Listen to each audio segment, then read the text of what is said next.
Hello friends, मैं श्याम वर्मा एक बार आपका फिर से केमिकल पीडिया में स्वागत करता हूं। जैसा कि आप लोग को पता है कि Madras fertiliser and chemical limited में वैकेंसी आई हुई है, ढेर सारी मल्टीपल ब्रांच के लिए आई हुई है। जैसे अपना केमिकल, मैकेनिकल, इंस्ट्रूमेंटेशन, इलेक्ट्रिकल, किसी भी स्ट्रीम में ग्रेजुएशन किए हो सभी के लिए आया हुआ है। तो शुरू करने से पहले जैसा आप लोग को पता है, हार्दिक शुभकामनाएं आप लोग को। क्योंकि मैं बाहर आया हुआ हूँ तो इसलिए वीडियो सेमेस्टर वालों की नहीं आ पा रही है। साउंड से भी आप लोग को पता चल रहा होगा कि मैं घर से रिकॉर्डिंग कर रहा हूँ।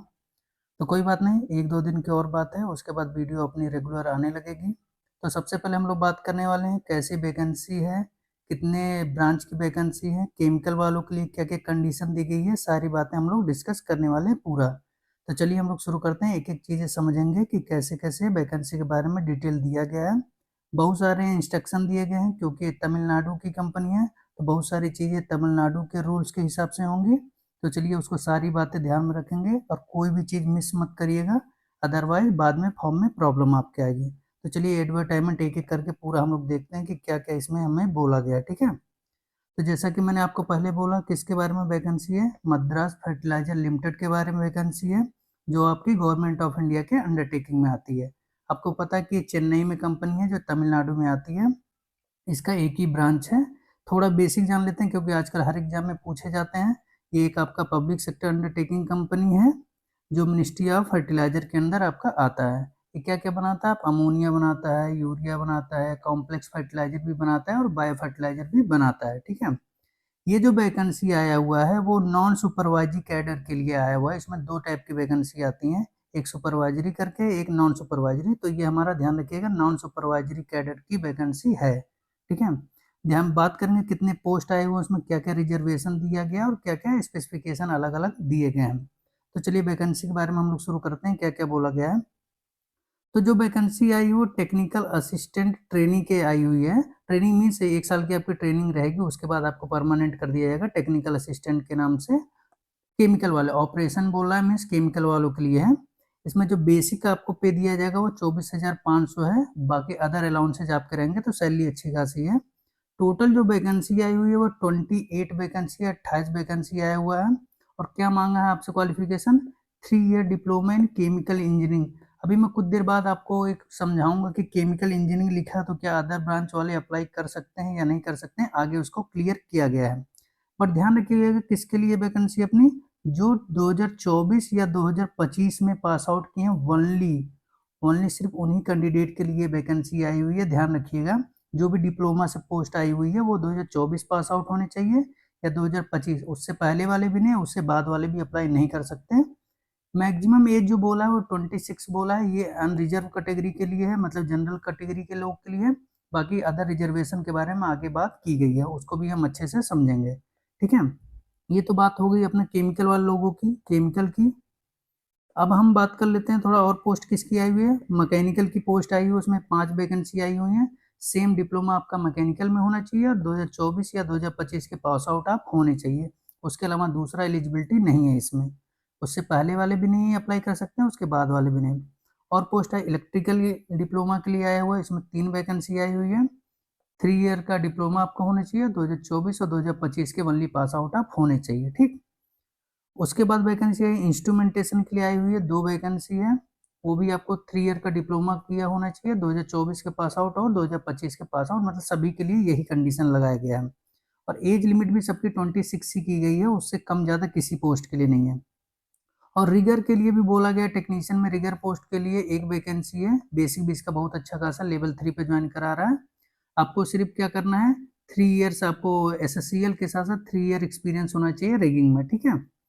उसके बाद वेल्डर की पोस्ट भी आई है, 2 पोस्ट बताया गया है। जो आपको क्या है, आईटीआई किया हो जाना चाहिए वेल्डिंग में, ठीक है ना। उसके बाद आपका क्या है, जूनियर सेक्रेटरी कम असिस्टेंट का भी पोस्ट आया है।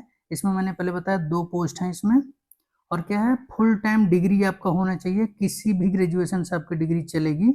उसमें बस ध्यान रखना है कि इंग्लिश में आपको टाइपिंग आनी चाहिए, या फिर अगर आपके पास ये नहीं है तो 3 ईयर का डिप्लोमा आपका होना चाहिए, किसमें, कमर्शियल प्रैक्टिस या मॉडर्न ऑफिस प्रैक्टिस में होना चाहिए डिप्लोमा, ठीक है। तो कोई भी ग्रेजुएशन अगर आपने किया और आपको इंग्लिश टाइपिंग आती है तो आप इसके लिए एलिजिबल हैं।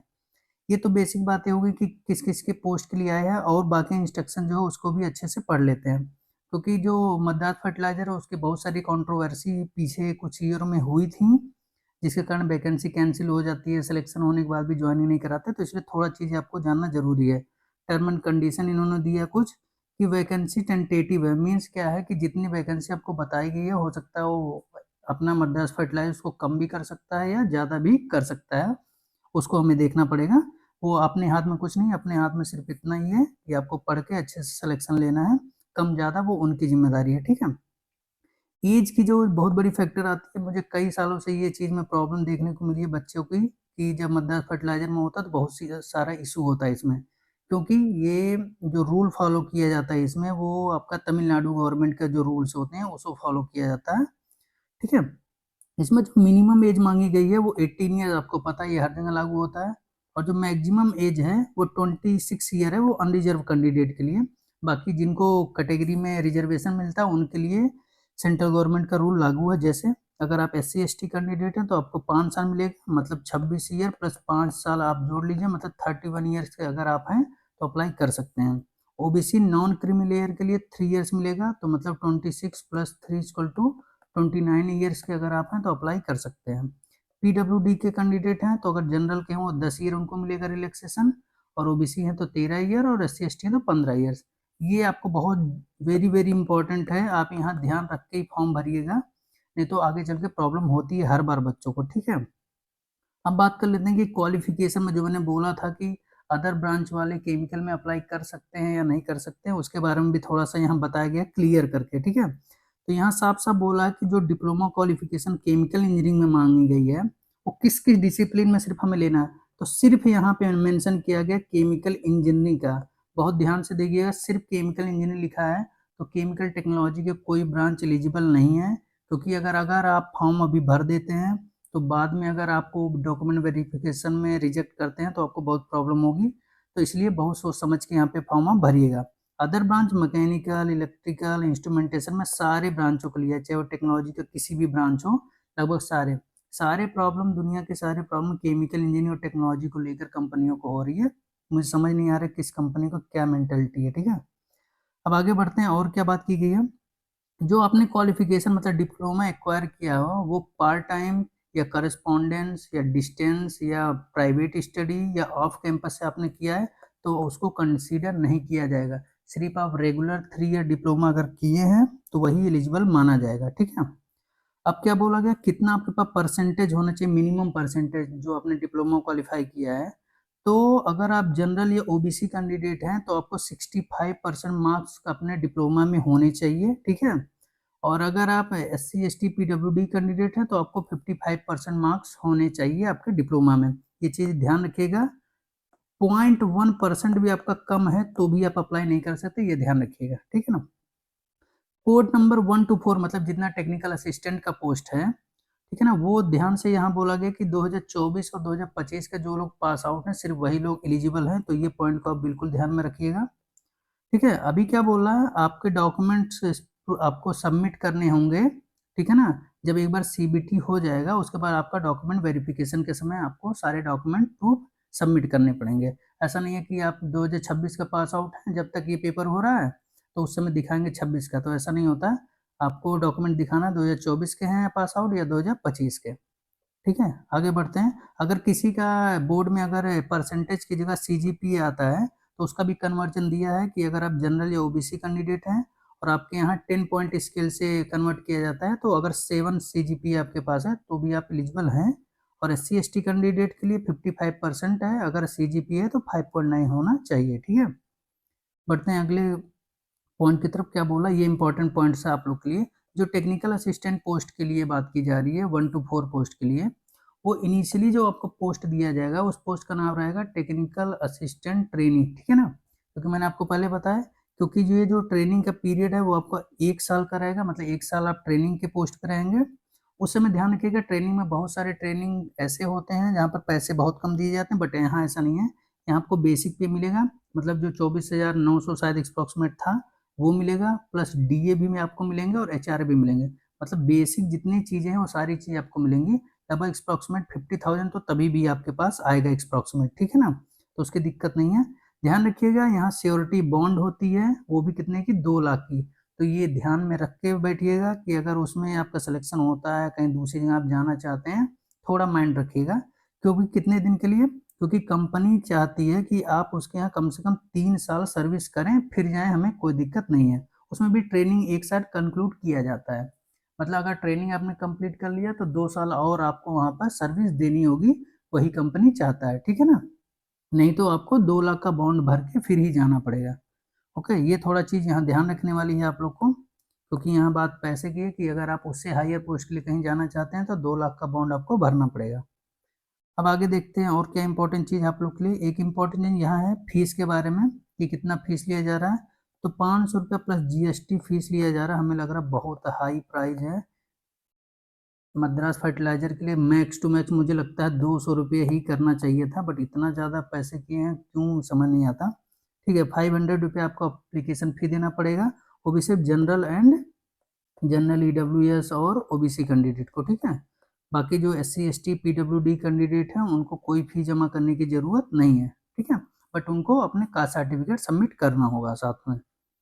अब बात कर लेते हैं सिलेक्शन प्रोसेस क्या है, कैसे कैसे सिलेक्शन कराया जाएगा मद्रास फर्टिलाइजर में। तो उसके लिए आपको कंप्यूटर बेस्ड टेस्ट कराया जाएगा, सीबीटी कराया जाएगा, आप लोग को पता है। बट एक चीज़ यहाँ ध्यान रखना है कि जो पेपर होगा वो सिर्फ चेन्नई में होगा या तमिलनाडु में कहीं किसी भी लोकेशन में डाला जा सकता है। मतलब मोस्ट प्रोबेबिलिटी होती है कि चेन्नई में ही दे सेंटर, बट कभी कभी जब बच्चे ज़्यादा हो जाते हैं तो फिर तमिलनाडु के किसी भी शहर में दे सकता है, बट देगा सिर्फ तमिलनाडु में ही, ठीक, ये चीज़ ध्यान रखना है।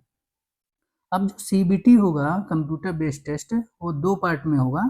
2 पार्ट मतलब 2 सेक्शन रहेगा एक पेपर का, और वो भी आपका 90 मिनट का, मतलब 1.5 आवर्स का आपका पेपर कराया जाएगा। उसमें 2 पार्ट होंगे, पार्ट 1 पार्ट 2। पार्ट 1 में 30 क्वेश्चन आपके रहेंगे जो नॉन टेक्निकल रहेगा, उसमें एप्टीट्यूड और रीजनिंग आपके लिए आएगा। जो पार्ट 2 रहेगा वो पूरा पूरा टेक्निकल रहेगा, 60 क्वेश्चन आपका जो सब्जेक्ट नॉलेज, अगर आप केमिकल इंजीनियरिंग से हैं तो केमिकल से रिलेटेड आएगा, मैकेनिकल है मैकेनिकल, इसी तरीके से आएगा। ध्यान रखिएगा यहाँ निगेटिव मार्किंग है। निगेटिव मार्किंग है तो आपको मैं कभी नहीं कहूँगा कि पूरे के पूरे क्वेश्चन आपको करके आने हैं। 90 क्वेश्चन है तो 90 नहीं करके आने हैं, क्योंकि अगर आप पार्ट 1 मतलब नॉन टेक्निकल में एक क्वेश्चन सही करते हैं तो 1 नंबर मिलेगा, बट गलत करेंगे तो 0.33 मतलब 1/3 आपका नंबर कट जाएगा। बट आप टेक्निकल में एक क्वेश्चन करेंगे तो 1 मिलेगा, बट गलत करेंगे तो आधा नंबर कट जाएगा पूरा। तो ध्यान रखिएगा टेक्निकल पे ज़्यादा निगेटिव मार्किंग है कंपेयर टू नॉन टेक्निकल के। तो ये आपके लिए सबसे इम्पोर्टेंट पॉइंट्स है कि निगेटिव मार्किंग यहाँ पर है, ठीक है। आपका जो सीबीटी कराया जाएगा वो मल्टीपल चॉइस होगा, आपको पता है 4 ऑप्शन दिए जाएंगे। वो पेपर आपका इंग्लिश एंड हिंदी दोनों में कराए जाएंगे। उसमें जो बच्चे थोड़ा हिंदी के लिए परेशान होते हैं उनके लिए एक सुटेबल चीज़ है, ठीक है। अब क्या है, जो पास होने के सीबीटी पास होने के लिए एक होता है ना कि मिनिमम कट ऑफ इतना ही आपका होना ही चाहिए। तो जनरल ओबीसी कैंडिडेट के लिए मिनिमम 50% होना ही चाहिए, तभी वो पास होंगे अगले स्टेज के लिए। और जो S C S T P W D candidate है उनको 40% नंबर चाहिए ही चाहिए सीबीटी पास करने के लिए, ठीक है। अब क्या है, जो बच्चे वन मतलब टेक्निकल असिस्टेंट पोस्ट के लिए अप्लाई किए हैं, जब वो सीबीटी में पास हो जाते हैं तो उनको फिर नेक्स्ट बुलाया जाएगा डॉक्यूमेंट वेरिफिकेशन के लिए। कोई स्किल टेस्ट या कोई इंटरव्यू नहीं किया गया है, तो डायरेक्ट अगर रिटन में जितना आपका अच्छा नंबर आएगा डायरेक्ट आपका डॉक्यूमेंट वेरिफिकेशन करा के ज्वाइनिंग कराई जाएगी, ठीक है। बल्कि जो 6 से 5 6 7 पोस्ट के लिए हैं, ठीक है ना, मतलब वेल्डर के लिए हो गया, अदर जो पोस्ट के लिए हो गया, उनको सीबीटी के बाद उनका ट्रेड टेस्ट कराया जाएगा, क्योंकि वो आईटीआई किए हुए हैं तो उनका ट्रेड टेस्ट जरूरी है, ठीक है। उसके बाद सिंपल चीज़ बताया गया, हॉल टिकट मतलब इसके वेबसाइट पे आप जाएंगे, वहाँ पे आपको हॉल टिकट मतलब एडमिट कार्ड मिल जाएगा, उसके साथ आईडी प्रूफ आपको चाहिए। ये तो बेसिक चीज़ है, सबको पता है, ठीक है। अब यहाँ क्या है कि जो आपका फॉर्म स्टार्टिंग का डेट है वो 18 तारीख है, कल से फॉर्म स्टार्ट हो चुका है। आप देर बिल्कुल मत करिए, क्योंकि इसका साइट बहुत ही प्रॉब्लम क्रिएट करता है। तो आप जितना जल्दी हो सके उतना जल्दी फॉर्म अप्लाई कर दीजिएगा। और 5 तारीख इसका 5 अप्रैल लास्ट डेट है, तो इसका वेट बिल्कुल मत करिएगा, नहीं तो पक्का फॉर्म आपका छूट जाएगा, ठीक है ना। तो ये तो रहा आपका बेसिक इन्फॉर्मेशन कि हमारा मद्रास फर्टिलाइजर में क्या क्या वैकेंसी आई हुई, क्या क्या नहीं आई हुई है, ये सारी चीज़ें हमने डिस्कस कर लिया। मैं घर पर हूँ इसलिए स्टूडियो में नहीं हूँ, तो आवाज़ थोड़ी हो सकती है आपको प्रॉब्लम क्रिएट हो रही हो, पर थोड़ा आज मैनेज कीजिएगा। 1 2 दिन में मैं पहुँच जाऊँगा अपने रूम पे, तो फिर अब वीडियो हमारी कंटिन्यू रहेगी। और जो सेमेस्टर वाले कैंडिडेट हैं वो परेशान मत हो, उनके सारे कंटेंट रेडी हैं, बस अपलोड करने की देरी है, जो मैं वहाँ पहुँचते ही करना स्टार्ट कर दूँगा, ठीक है। अगर आपको वीडियो पसंद आ रही हो तो लाइक ज़रूर कर दीजिएगा, अपने दोस्तों में शेयर करिए कि वो लोग फॉर्म अप्लाई कर दें जल्दी से जल्दी। मिलते हैं नई वीडियो के साथ। Thank you.